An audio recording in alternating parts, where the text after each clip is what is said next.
on discussion 3 of Girl with the Dragon Tattoo. And we've just been talking about these various ways in which the state is present in the novel. And I suggested as we were talking about those things that one of the things we can do is try to link that up to conflicts, some of the conflicts we talked about last time. And we just ended, for example, looking at digital versus analog, or that maybe you could talk about Solander, or in talking about these biblical references that Agnes mentioned. The state is kind of aligned with a oppressive religion, and in opposition is sort of an open-minded and atheistic Blomquist and Solander, right? So that is, we can kind of put the state into these bigger conflicts. And so that's where I'd like to go. But to do that, I want to start with, we need to kind of do another little inventorying piece of work. And that is to think about some of the plots in the novel, and that's going to help us see what the conflicts are and what the stories are where the state pops up.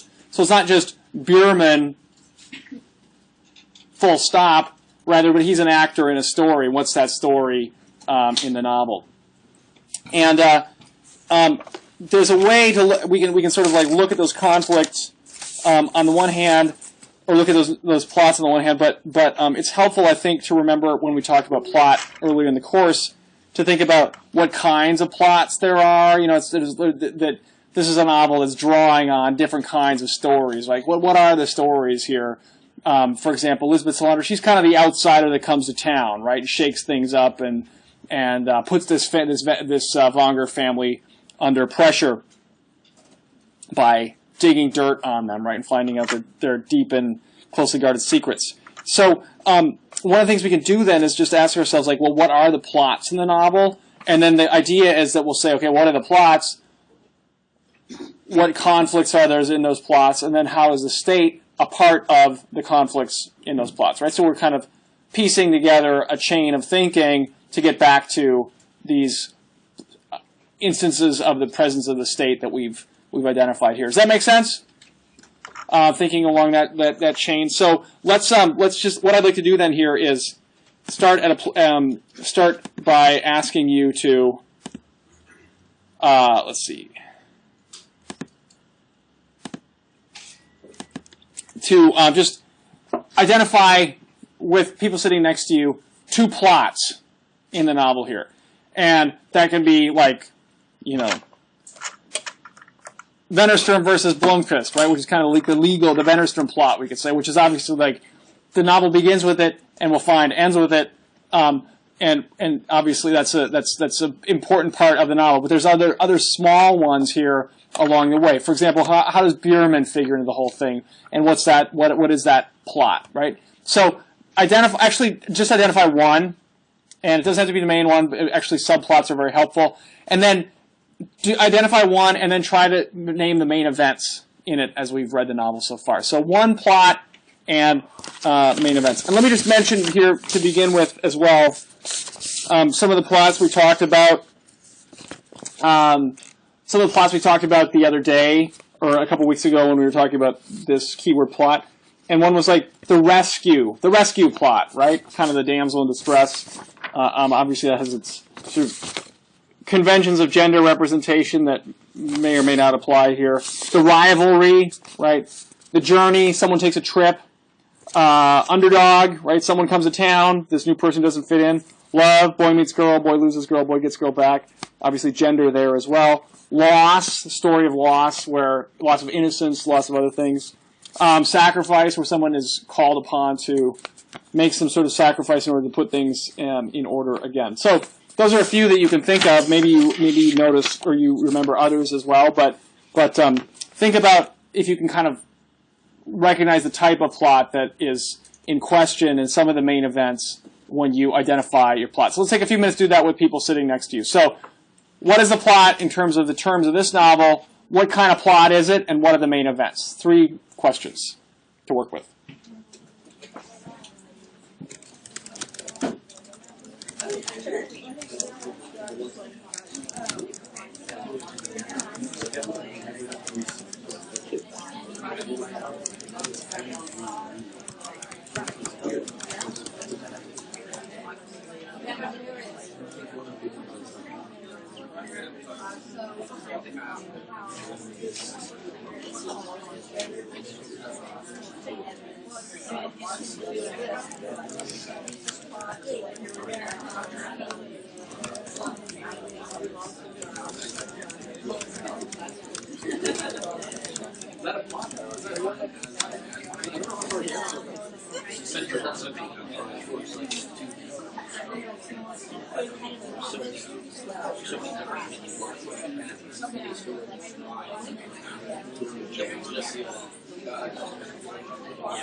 They do.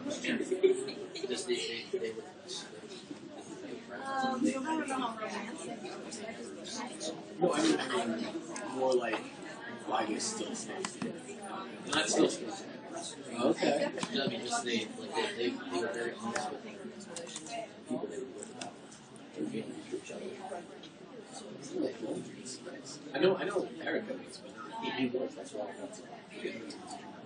It's even more of a real depth. Okay, here it seems like it's quieting down. I'm not sure if I like give cues, like I stand up here and people think, "Oh, time to turn back." But we'll do the we'll work with what you've come up with so far. So, the question was first, like, what plot are you talking about? Then, what are the main events in it, and sort of what type of plot is it? Yeah, Emily. Okay, there's a whodunit plot. Very good. And what are the main events there? We'll just say them. We don't need to.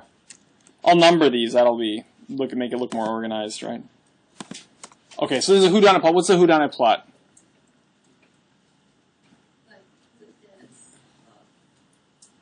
So the Harriet story, right? It's a classic whodunit. It happened on the island. It happened a long time ago. There's a limited number of suspects, and Blomkvist can kind of puzzle through it, and something should emerge from putting pressure on those old details that will make evident why Harriet disappeared, who killed her, whatever. So there's a very strong whodunit element here, and that's like in a way that's what are the sub elements here? Vonger or like whodunit plot. So we'll put Vonger family, Hedeby, right where they live, this island, past. Right, remember when Todorov, to go back to the very first readings in the novel, it's like the whodunit is about circumspection, looking back at the past as riddle. And here we have like a very textbook example of that. Kaya. Along with the whodunit plot, there's the mystery of all of the biblical murders. Okay, so this gets like, how would you describe that? Is that a separate? What would you say is the relationship between these two? Related, but completely separate from Harriet's disappearance at this point. Okay, so biblical gloss, should we say? That just gloss meaning an added layer of meaning attributed by some sort of extra information. And the biblical gloss seems to be like this, right? There are references in Harriet's diary that are apparently Blomkvist's daughter discovers to this these biblical they're biblical references, not phone numbers, right? And that seems to be part of the whodunit plot. This is like classic whodunit stuff, right? Where it's sort of like riddles and mysteries that are present. And of course, you could say oftentimes whodunits aren't about biblical references, but about some sort of arcane knowledge of another kind. The biblical thing, often it's like, that's where the Gothic comes in. There's like it's not just a mystery, right, but it's the Bible, right? It must be very important to bring a book of that kind of cultural significance and influence into the question, right? So that's where we start to get the Gothic. It's high mystery in a sense. And the Gothic often, one of the differences between the whodunit and the Gothic is that the Gothic is often a form, you can't solve the mystery, right, in a Gothic novel. Like think about,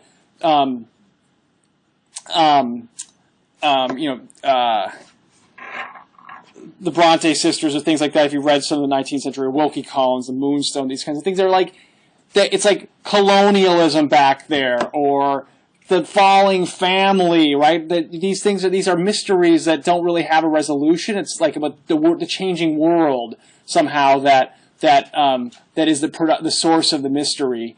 And yeah, you can get a kind of a solution of a kind, but it's about the lingering mystery, right? We think that's what, in a way, like when we think of the Gothic today, right? We think of oftentimes, kind of movies with this dark environment and monsters and so forth. That what is like, could a human really be a monster? Like what is a monster to present? You can't solve that, right? But whereas a whodunit, usually there's like this idea of a clear solution that we get from these things. So this biblical gloss kind of heightens the sense of mystery and suggests that maybe there is no resolution. It's just the order of things. The order of things are off.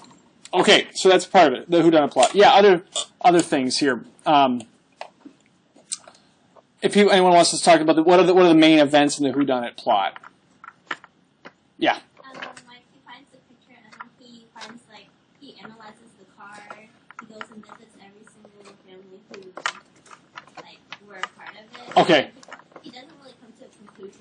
Right. So it's so far, right? So we have Henrik Wonger summons him to Hedeby, manages to interest him in Harriet Vonger's disappearance. We know about this family meeting, the annual meeting of the family, her disappearance the day of that meeting, Wonger being haunted by these flowers that have been sent to him over the years, and then, of course, we get back to the contemporary moment where Blomkvist arrives, looks into things, finds photographic evidence of what happened that day as he's sifting through all this evidence that suggests that something happened to Harriet that day, and he examines the photos and goes and interviews the people and manages to track down these various participants in the day's events, and that is somehow supposed to give evidence of what actually happened to Harriet. So, we can ask them what's actually going on there. It's like Mikael Blomkvist sort of dogged, reconstruction of the events of the day. Should we put reconstruction? Is that his method? Reconstruction, or is it something else? It's like reconstruction, right? He's putting the pieces all back together again, trying to interview the participants. It's like he's a journalist, right? That's what journalists do, is they go out and talk to people who are eyewitnesses or participants in an event, and then they try to tell a story about how those people saw things. So that's one. Anything else to add to the whodunit? We can talk. We'll come back to what it's all about later. Other plots. Elizabeth, Sarah. We talked about the professional versus personal. Okay. Plot with Blomkvist, of course, everyone. He kind of does that actually. I mean, it's like himself trying to do an actual investigation. It's him, Cecilia, it's him, Sal. Okay. Everyone. So, Blomkvist. Can we put this one as Blomkvist comes to town? Right, professional, employed, right, for a reason. It's a secret reason, but he's a professional employed for a reason. Personal entanglements. One question to ask about that is what's the purpose of all these personal entanglements?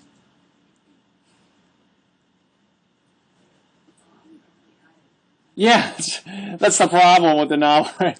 A lot of them don't really add anything. Cecilia, actually, if you've seen the film, Cecilia Wonger gets cut out completely. Right? It's this kind of hot relationship, he's got this hot cougar, that is his girlfriend or whatever, up there in the little town. And that's just the director's no, this is pointless.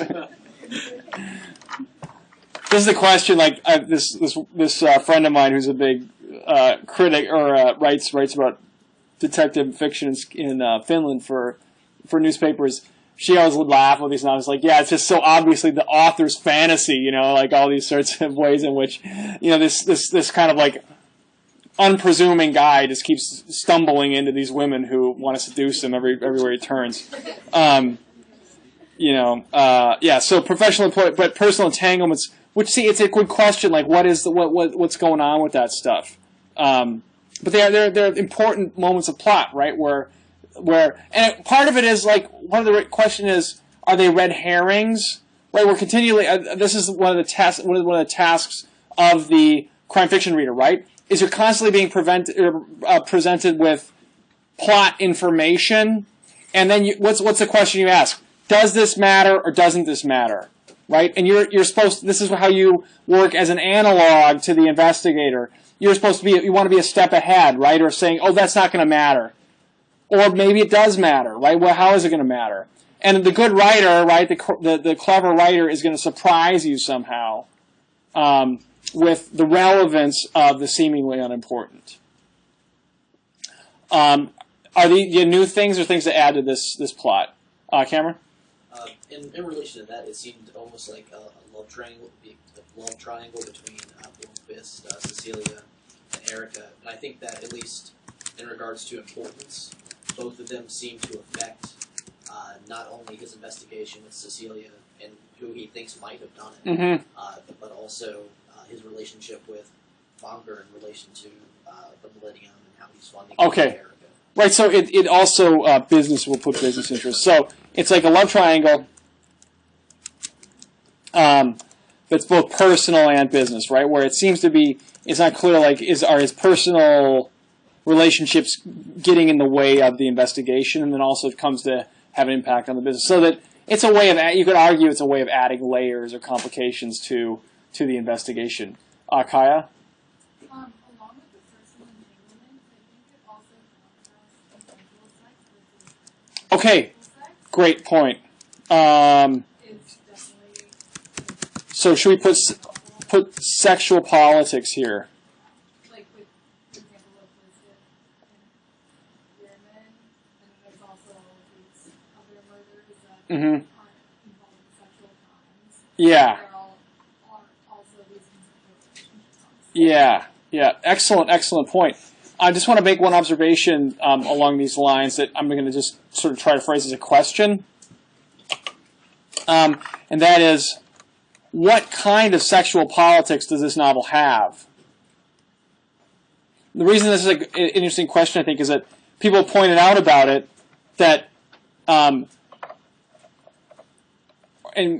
you can kind of think about it yourself or make your own analysis. This would be something people could write about if you come up with a thesis about like what kind of sexual politics the novel has, is that it seems to privilege anything that's kind of like non-normative is good, right? And anything that's normative is bad, right? So that the Vonker family, what's going on there? This like scions of Swedish society, the good, family reproducing itself.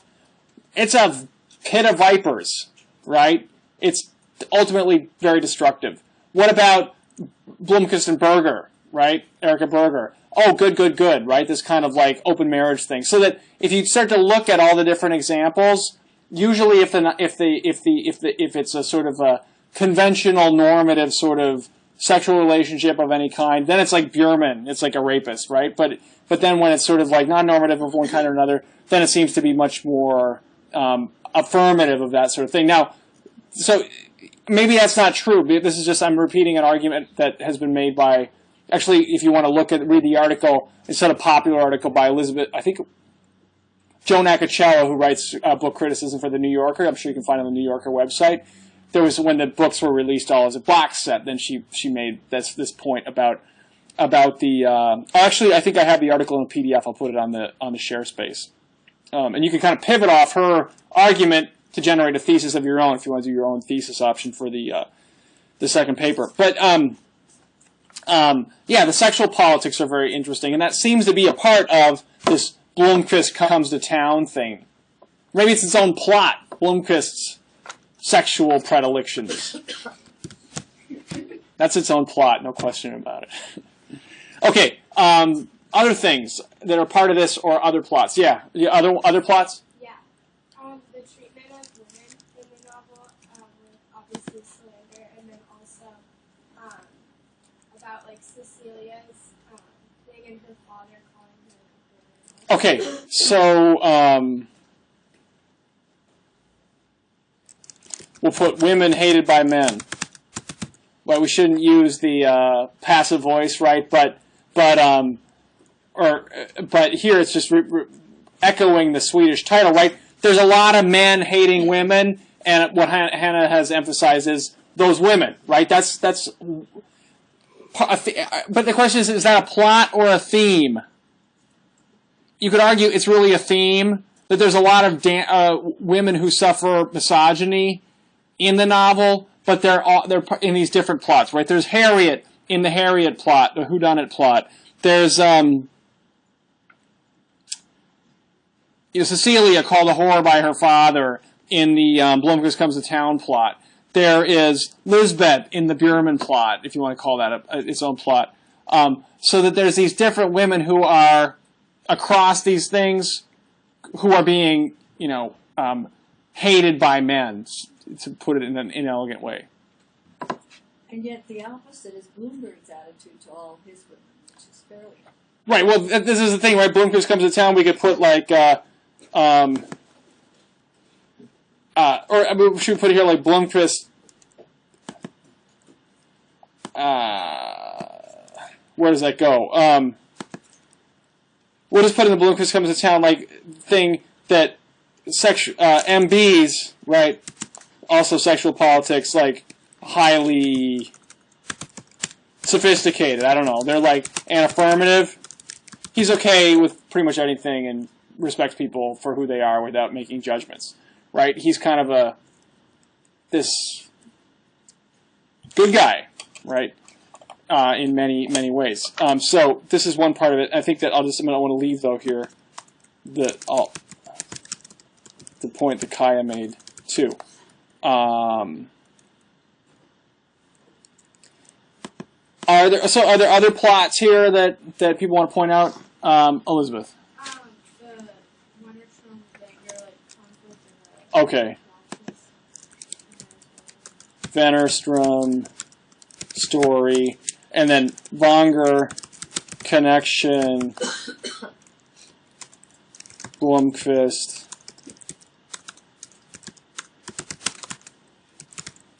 Connection, or Blomkvist opposite conflict. Right. Basically, Blomkvist gets set up. He's a fall guy. He gets sentenced. Career destroyed. Vendetta by Wennerstrom, and promise of revenge, it looks like. Agnes? I think it was in chapter 21 where towards the end, when they wake up in the morning, his cat is up to there. I think so, yeah. Yeah. His cat is found dead. Mm-hmm. And so that kind of leaves a kind of urgency to decide on how serious the situation might be. Right. Maybe we would call that's like an event in the Blomkvist Comes to Town plot. That is, which is interesting, right? People that, you said it lends an urgency.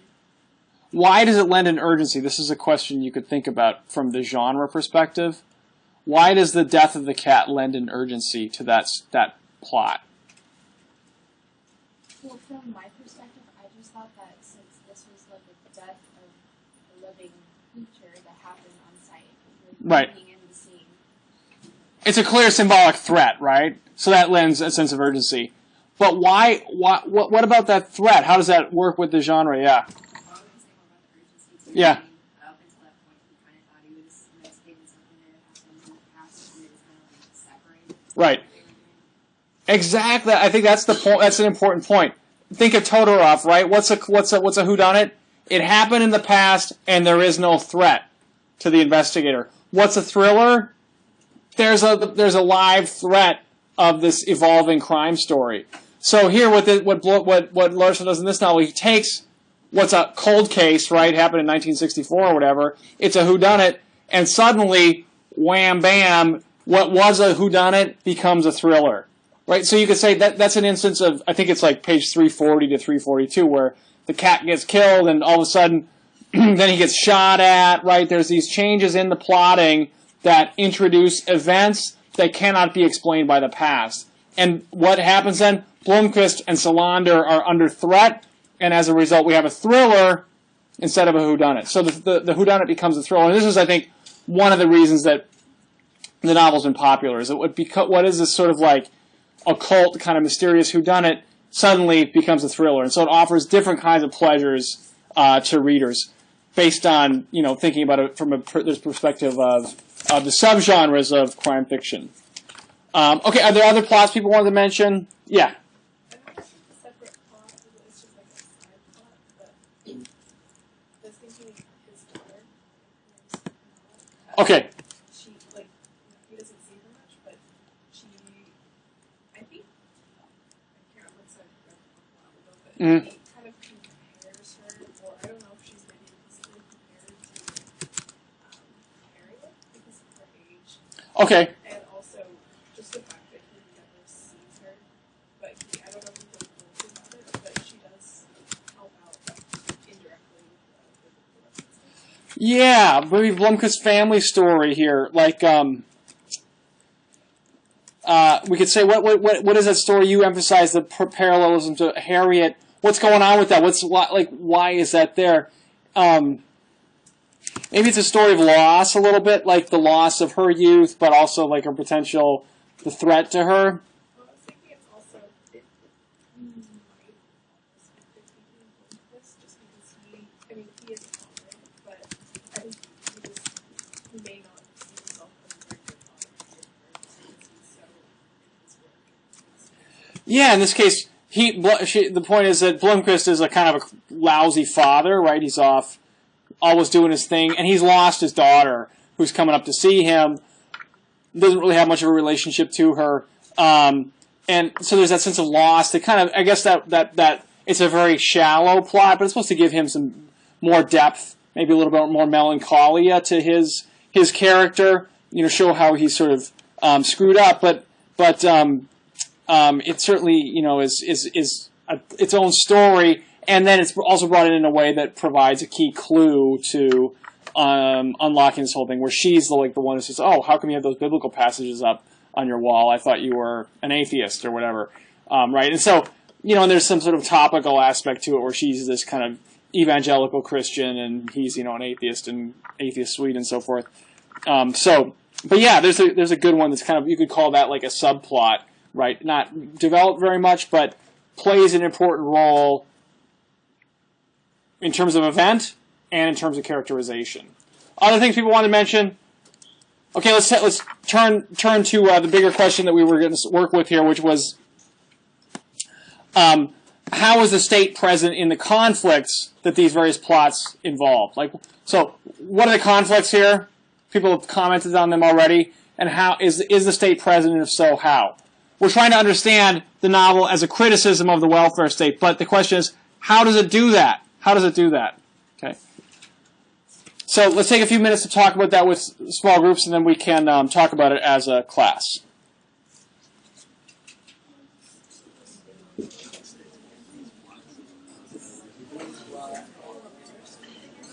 He goes to jail.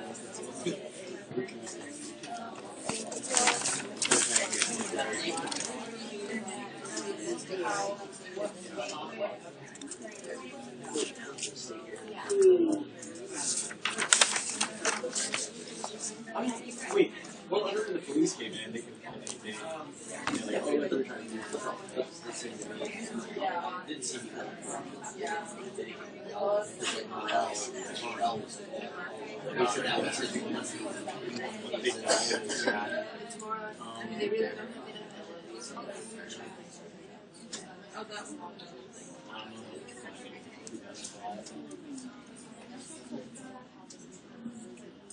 I mean, just the itself.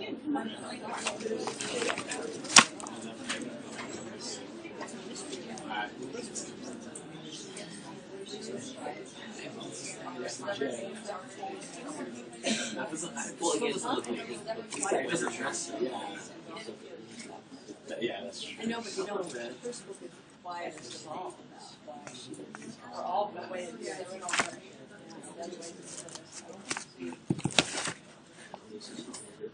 you talking about? Yeah.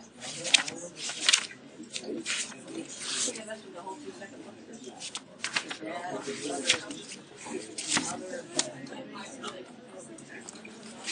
Personal ones, like personal. Why should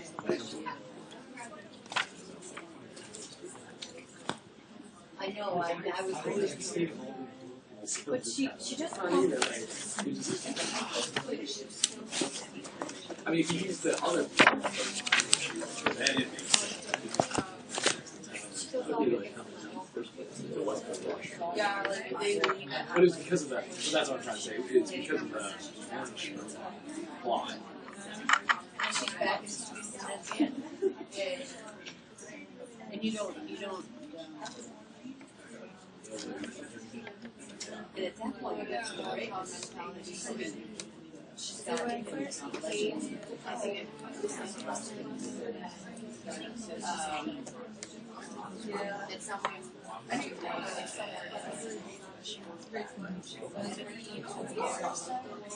Because he was really serious. Rather started stumbled on a bunch of I don't know if that's the state one. Okay, let's look back together, and we'll talk about this for a few minutes. And then I want to tie it down to one specific example from the novel. Okay, so what do people come up with in terms of arguments here, observations? Yeah, Cassie.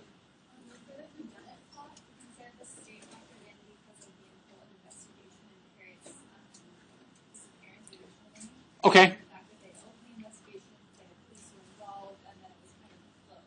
Okay, excellent. It's a kind of a general observation, but it's the kind of thing that you could really kind of run with, interpreting further. And that's, of course, that's what we're doing in the papers and so forth, which is, it's a failed investigation, an ineffectual state, right? They screwed it up. This Morel, right? He's kind of a dope. He doesn't do the job, right? And Blomkvist comes along 40 years later and works it out, basically, right? So the problem, in a sense, is the failure of the state, right? Where we're left in this sort of left with a lacking state, where it should be solving a murder in a locality where, like, the police officer's right there. He can't do the job. And so there's one instance where, and this is like a death by 1,000 cuts point, where there's all kinds of places where the state should be functioning and it's not. Right? So one of the questions then is, like, to come back to the first part of the hour, is what's the solution? The third part, it's like superhero Elizabeth Salander, right, who comes in with her laptop and suddenly, where there was darkness, now there's light, right? She's this figure who solves all the problems with these keystrokes. So this is an interesting one in the whodunit plot. The failure of the state, right? Which is actually not unusual in the whodunit, right? It's usually, remember, the private sleuth, and then the police are kind of floating around in the background, sort of numbskulls and nincompoops who can't really get the job done in these various investigations, right? Of Sherlock Holmes or Agatha Christie or whatever. So that's one. Good. Yeah, Tao. I just want to point out about what you just said about failure to solve the case and asking Blomkvist and to solving the case, and it's kind of like the complexity because Blomkvist is supposed to be got into court and then got into prison, and when the figure is supposed to be the one who is considered like incomplete. That's why just put under legal guardian say they both like consider like the back of the society is the one who got to solve the case. Right. Excellent point. So another layer there is then who comes and solves these things. Blomkvist, a convicted for or found guilty for libel, right? The state has, defined him as a criminal, right? He's the one who comes and finds the criminality. Solander, a ward of the state, abused and so forth by the state. She's the one who comes and solves these things. So it's actually people who are outsiders who've been marginalized or criminalized by the state who come in and bring justice, right? So where the state can't deliver justice and actually criminalizes the people who can bring justice, they come and bring things. So it's really like this vacuum of, of the state, we could say, thanks to Tao's observation about another layer there of what's going on. Other points that people thought of or noticed.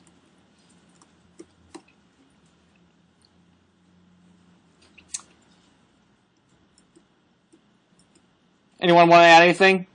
Okay, oh yeah.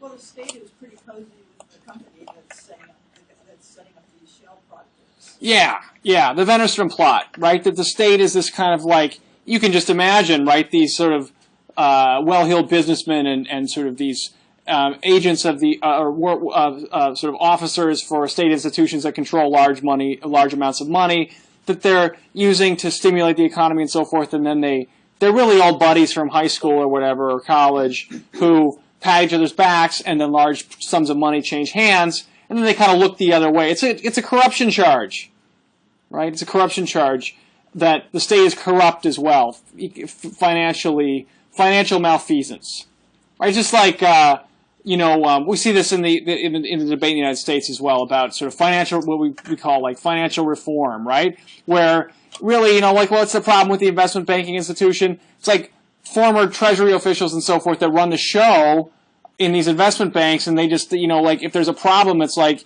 call Bob Rubin on the phone or whatever. These people who are, they've been in and out of government, and then they run these big, they're running Goldman Sachs or whatever the investment bank is, and so it's it's cronyism. Right, that's the charge off, and that's why we need reform. Right, is because there's not transparency and abidance by the law, but it's kind of like you scratch my back, I scratch yours, and people using their positions that's a company. So it's a very similar argument, only about Sweden. You can imagine a much smaller country, much smaller economic stakes, that the relationships are even arguably as tight or tighter, right? Because there's fewer people involved, so everyone really does know everyone.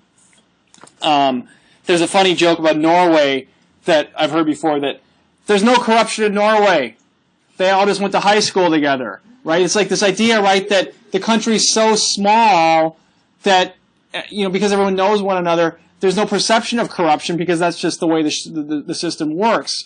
We could say the same thing about Sweden. Sweden, yeah, we could go into one of the things about Sweden is that there's this history of that various historians have pointed out of sort of public face and private action, where, for example, there's all these scandals in Swedish history. For example, the Olof Palme murders, maybe the most well-known, where the Prime Minister of Sweden in 1986 was walking home from the movies with his wife, and someone gunned him down on a public street, died on the spot. They never caught the person who did the killing, and when you have something like that happen, it's like, well, why didn't they catch him, right? There's books about Blood in the Snow is one of the books about, lots of comment on it, and the idea is that there's actually a secret cabal who's running the show that engineered that murder because he was an enemy of this cabal, Olof Palme. And Palme is an interesting figure. He was like from a family of noble background, but was a social democratic prime minister twice before he was killed. So then the idea is like there's things going on behind the scenes that are really what matter, and then there's the public face of Sweden. That's kind of part of the Sjöwall-Wahlöö criticism. Okay, what I want to do then is we'll tie it down to one specific example and think about it as a class in the last 10 minutes here. So if you look on page 344 in my copy, this is the very end of chapter 18 in your book or on your Kindle. And I'll just read you this. So this is when Blomqvist goes to Solander's apartment and confronts her about this, when he's discovered this personal investigation and gotten hold of the files that Solander presented to Dirk Frode and Armansky, right? And they have this kind of confrontation, and then they start to talk, right? Again, Blomkvist, he's like completely cool, right, the whole time. And they're talking about these revelations that that Solander made about Blomkvist's sex life, and Blomkvist says, "Well, that doesn't matter because everyone knows about my relationships." And then says, "It's a matter of principle." And then Solander replies, "In that case, it might amuse you to know that I also have principles comparable to your ethics committees." This is the journalistic ethics, right? I call them Solander's principles. One of them is that a bastard is always a bastard, and if I can hurt a bastard by digging up shit about him, then he deserves it. And what I wanted to just ask is, like, is the state present in a comment like that? And if so, how or why not? You can go many different ways in reading it, but that's what the question I'd like to end on is how, is the state present here? If so, how? If not, why not? So answer the question, then make an argument for why you would argue that the state is relevant there or not relevant. Let's take a couple minutes to do that, then we'll hear what people have to say before we finish for the day.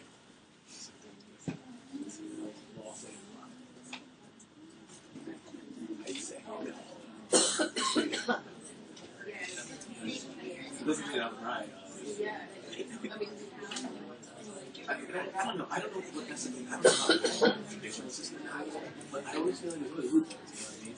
Because when someone says, "Right, that guy did something wrong," that guy, not always wrong. I think the state apply she doesn't trust the state. Okay, right. I see. She has the opportunity to show her work to kind of stick it to the yeah, she has so basically she's saying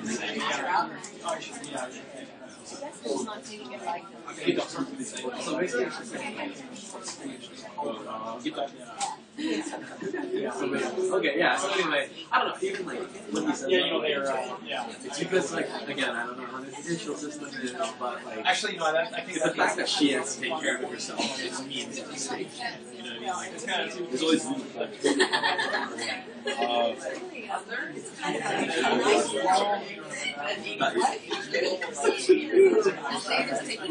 State is taking care of me right here. There's a different state. But well, I'm pretty sure too. If I look at it, it'll show me how. What happens in the bread? But yeah, like she said, or like he said, like he said, or like again, like if someone else is taking care of it, that's not the police. Okay, let's turn back to class here. And the last 5 minutes, the question was this quote about Solander's principles. Is the state present there? If so, how or why? And why? What's your argument? Anyone want to start? Agnes, thank you. Well, obviously, from what she's saying, it's not existent in her world because she's referring herself to she's kind of acting like she is the state. Yeah, it's like if the state has a monopoly on violence, right? That's one of the definitions. It's like she's got a monopoly on violence. Like if they need it, I'm going to give it to them, right? I mean, there's this kind of like self-appointment as authority that's a part of it, arguably. Other views or points about that passage? It's an important one for, it's kind of, what does it mean? A bastard is always a bastard. It's a tautology, right? The assumption is the conclusion. Bad logic, but Jennifer. In reference to what you just said, I feel like in Solander's opinion, it's just that when a person or say like a politician is corrupted, his image is not clean anymore, so they go back to being pure in a way. And that's like in reference to what happened with Blomkvist at the beginning of the novel. So there it's a kind of a moral distinction she's making, right? That it's about the loss of some sort of perception of moral status. Yeah, Kathleen. I feel like her view Okay. She feels completely independent and that she has complete control over everything because she doesn't trust the state. Right. So one thing we can say is that when the law doesn't work, then there's like this vacuum and someone needs to step in. And this is kind of that vigilante reading of Solander where because there's an absence of any sort of functional government or the state here, the law, then she's got her own law, her own code that she works by. In other words, she's a dirty Harry, right? She's like, the law doesn't work. Those liberals over there, whatever, adjectives you want to use to describe them, they're not doing it right, and so I need to step in and take control. Right? So this is to see Solander as a vigilante. Vigilante justice. Other views here of this passage? Okay, well, what we try to do then is make the connections to the state and the sort of put the novel in the context of Swedish crime fiction and its critique of the welfare state, which was our key word for today. We'll finish the novel for next time and take care of all the loose ends.